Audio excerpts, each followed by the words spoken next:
Challenging এ সময়ে চতুর্থবারের মতো সরকার গঠন করায় বাংলাদেশ জাতীয়তাবাদী দলকে আন্তরিক অভিনন্দন জানাই। সংসদ নেতা ও প্রধানমন্ত্রী হিসাবে দায়িত্ব গ্রহণ করায় বিএনপির চেয়ারম্যান মাননীয় প্রধানমন্ত্রী জনাব তারেক রহমানকে জানাই উষ্ম অভিনন্দন ও শুভেচ্ছা। বিসমিল্লাহির রহমানির রহিম। মাননীয় সংসদ সদস্যবৃন্দ, আসসালামু আলাইকুম।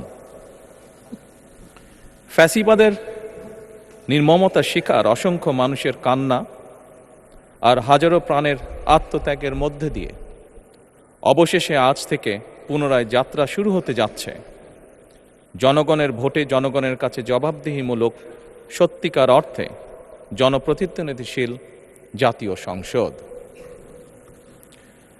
বাংলাদেশের জাতীয় সংসদের রাজনীতির এই ঐতিহাসিক মুহূর্তে আমি আল্লাহর দরবারে শুকরিয়া জানাই, যার অশেষ রহমতে আমরা একটি ন্যায়ভিত্তিক গণতান্ত্রিক মানবিক বাংলাদেশ প্রতিষ্ঠার লক্ষ্যে যাত্রা শুরু করতে পেরেছি। 1971 সালের স্বাধীনতা যুদ্ধের থেকে শুরু করে 2024 সালের দেশ এবং জনগণের স্বাধীনতা রক্ষার যুদ্ধ সহ এই পর্যন্ত দেশে গণতন্ত্র এবং মানুষের অধিকার প্রতিষ্ঠার সংগ্রামে যারা শহীদ হয়েছেন, ত্রয়োদশ জাতীয় সংসদ শুরুর এই যাত্রা লগ্নে আমি তাদেরকে কৃতজ্ঞতার সঙ্গে স্মরণ করছি। এই আন্দোলন সংগ্রামে যেসব মায়েরা তাদের সন্তান হারিয়েছেন, যেসব সন্তানেরা তাদের প্রিয়জন হারিয়েছেন, যেসব পরিবার তাদের সন্তান স্বজন হারিয়েছেন, যেসব আহত মানুষকে তাদের স্বাচ্ছন্দ্যের জীবন হারাতে হয়েছে, যেসব মানুষগুলো নির্যাতন, নিপীড়ন, রাজনৈতিক হয়রানি কিংবা মিথ্যে মামলা শিকার হয়ে সর্বস্ব হারিয়েছেন, আমি তাদের সকলের অবদানকেও কৃতজ্ঞতার সঙ্গে স্মরণ করছি। দেশের ছাত্র জনতা, কৃষক, শ্রমিক, শিক্ষক, কবি, সাহিত্যিক, সাংবাদিক, চিকিৎসক, প্রকৌশলী, আইনজীবী, কামার কুমার, জেলে তাঁতি, গাড়ি চালক, ব্যবসায়ী এবং সরকারি বেসরকারি চাকরিজীবী, গৃহিণী, সারা দেশে গণতান্ত্রিক রাজনৈতিক দলের নেতা কর্মী সমর্থক তথা সর্বস্তরের সকল শ্রেণী পেশার মানুষ যাদেরকে গুম, খুন, হত্যা, নির্যাতন, নিপীড়ন, মিথ্যা হামলা মামলা কিংবা জীবন্ত মানুষের কবরস্থান তুল্য বর্বর বন্দিশালা, আয়নাঘর, কোনো কিছু দিয়েই যাদের গণতান্ত্রিক আকাঙ্ক্ষাকে রুখে দেওয়া যায়নি, যাদের সাহসী ভূমিকায় দেশে পুনরায় গণতন্ত্র ফিরে এসেছে, আমি ত্রয়োদশ জাতীয় সংসদের এই যাত্রা লগ্নে দেশের স্বাধীনতা প্রিয় গণতান্ত্রিক আমি বীর ছাত্র জনতাকে জানাই অভিনন্দন।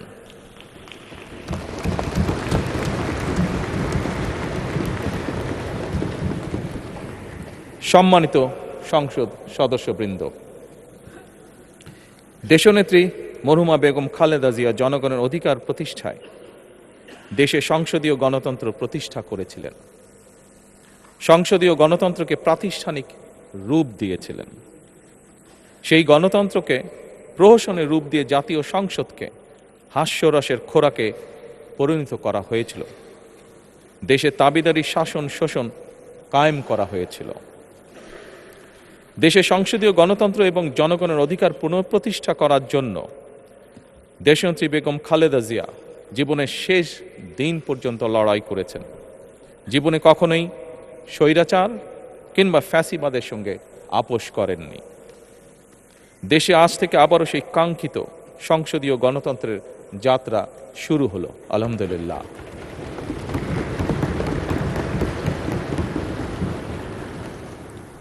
সংসদীয় রাজনীতি প্রতিষ্ঠাতা খালেদা জিয়া দেশ এবং জনগণের সাফল্যে এই শুভ মুহূর্তটি দেখে যেতে পারেননি। আজ তাই এই জাতীয় সংসদে দাঁড়িয়ে আমরা দেশ এবং জনগণের স্বার্থে আপসীর নেতৃত্ব, ব্যক্তিত্ব, স্মরণীয়, বরণীয়, অনুকরণীয় রাজনীতিবিদ মরহুমা খালেদা জিয়াকে গভীর শ্রদ্ধার সঙ্গে স্মরণ করছি।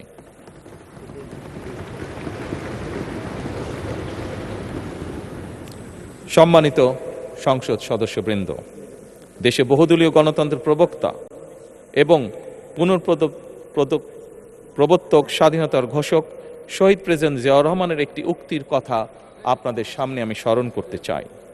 তিনি বলেছিলেন, জনগণই যদি রাজনৈতিক দল হয় তাহলে আমি সেই দলেরই আছি।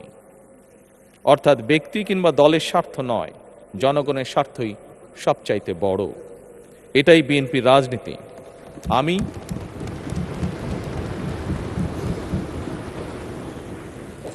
আমি প্রথমবারের মতন বাংলাদেশ জাতীয়তাবাদী দল বিএনপি থেকে জাতীয় সংসদ সদস্য নির্বাচিত হয়েছি। জাতীয় সংসদীয় দলের নেতা নির্বাচিত হয়েছি।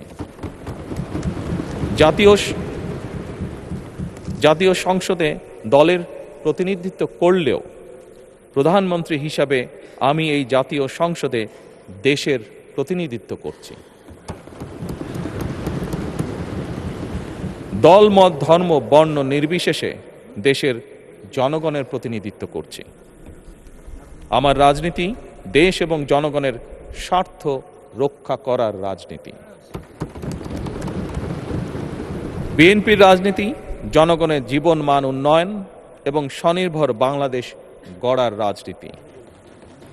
প্রতিটি পরিবারকে স্বনির্ভর করাই আমাদের রাজনীতির লক্ষ্য। প্রতিটি পরিবারকে স্বনির্ভর করার মাধ্যমেই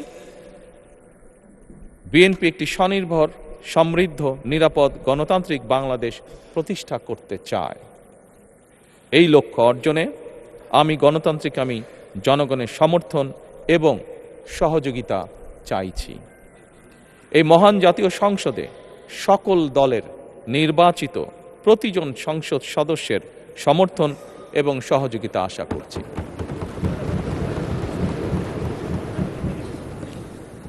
সম্মানিত সংসদ সদস্যবৃন্দ, আমি বিশ্বাস করি আমাদের দল কিংবা মত কিংবা কর্মসূচি ভিন্ন হতে পারে, কিন্তু তাবেদার মুক্ত, ফ্যাসিবাদ মুক্ত একটি স্বাধীন, সার্বভৌম, নিরাপদ, স্বনির্ভর বাংলাদেশ প্রতিষ্ঠায় আমাদের মধ্যে কোনো বিরোধ থাকতে পারে না, বিরোধ নেই।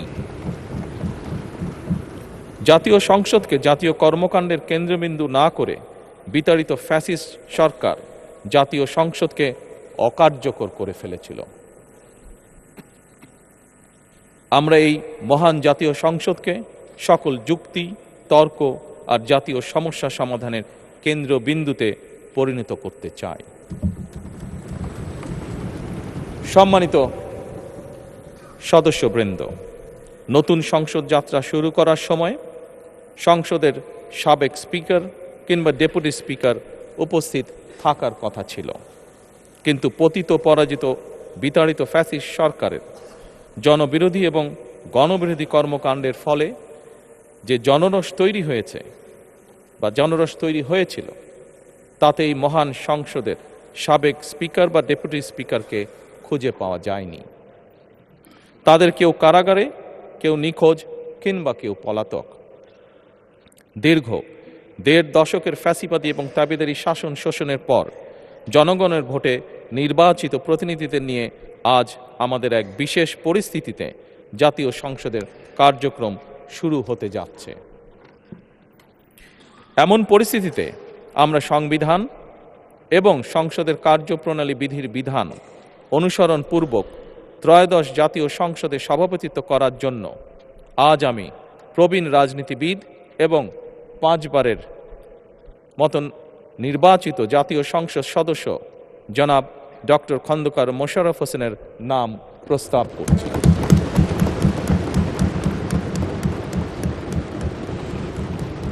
সম্মানিত সংসদ সদস্যবৃন্দ, আমাদের সংসদীয় রীতিনীতির ইতিহাসে এই ধরনের পরিপ্রেক্ষিত নজিরবিহীন নয়। 1973 সালে তৎকালীন প্রধানমন্ত্রী মরহুম শেখ মুজিবুর রহমান ওই সংসদের সদস্য মাওলানা আব্দুর রশিদ তর্কবাধীশের নাম প্রস্তাব করেছিলেন এবং তার সভাপতিত্বে বাংলাদেশের প্রথম সংসদের প্রথম অধিবেশন শুরু হয়েছিল। আমি জাতীয় সংসদের সকল সম্মানিত সদস্যকে স্বাগত এবং ধন্যবাদ জানাই। আল্লাহ হাফেজ। বাংলাদেশ জিন্দাবাদ। নবনির্বাচিত মাননীয় স্পিকার এবং ডেপুটি স্পিকার, আসসালামু আলাইকুম। আপনারা গণতন্ত্রকামী জনগণের রক্ত ঋণে প্রতিষ্ঠিত এই মহান জাতীয় সংসদের স্পিকার, ডেপুটি স্পিকার নির্বাচিত হয়েছেন। আপনাদেরকে প্রাণ ঢালা অভিনন্দন। আজ থেকে আপনারা আর কোনো দলের নন, এই মহান জাতীয় সংসদের স্পিকার। আজ থেকে এই মহান সংসদের নির্বাচিত প্রত্যেক সদস্য আপনাদের চোখে সমান। আপনারা এই সংসদের অভিভাবক। মাননীয় স্পিকার, গত 1.5 দশকের বেশি সময় ধরে সকল গণতান্ত্রিক রাজনৈতিক অধিকার কেড়ে নিয়ে জনগণকে দুর্বল জনগোষ্ঠীতে পরিণত করা হয়েছিল। মহান জাতীয় সংসদকে মানুষের অধিকার লুণ্ঠনকারীদের ক্লাবে পরিণত করা হয়েছিল। কিন্তু আজ এই সংসদে জনগণের সরাসরি ভোটে নির্বাচিত জনপ্রতিনিধিদের সংসদ।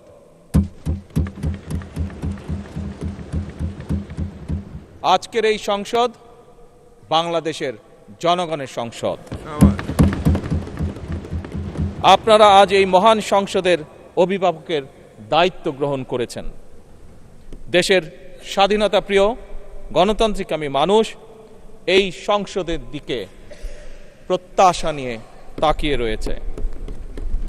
মাননীয় স্পিকার, দেশ এবং জনগণের স্বার্থে আমরা এই সংসদকে অর্থবহ করতে চাই। বিরোধিতার জন্য বিরোধিতা নয়, বরং শানিত যুক্তিতর্কের মাধ্যমে আমরা এই সংসদকে প্রাণবন্ত করে তুলতে চাই। এই ক্ষেত্রে আপনাদের ভূমিকা সর্বাধিক। এই সংসদের সদস্য হিসাবে জাতীয় সংসদ পরিচালনায় আমাদের পক্ষ থেকে আপনাদেরকে সর্বোচ্চ সহযোগিতা করব ইনশাআল্লাহ। আপনাদের এই নতুন ভূমিকার জন্য সকল সংসদ সদস্যের পক্ষ থেকে আবারও আপনাদেরকে জানাই শুভেচ্ছা, অভিনন্দন এবং ধন্যবাদ। মাননীয় স্পিকার, মহান রব্বুল আলমিনের দরবারে আমরা কামনা করি এই মহান সংসদ সাফল্য কামনা করে আমার শুভেচ্ছা বক্তব্য শেষ করছি। আল্লাহ হাফেজ। বাংলাদেশ জিন্দাবাদ। ধন্যবাদ সংসদ নেতা।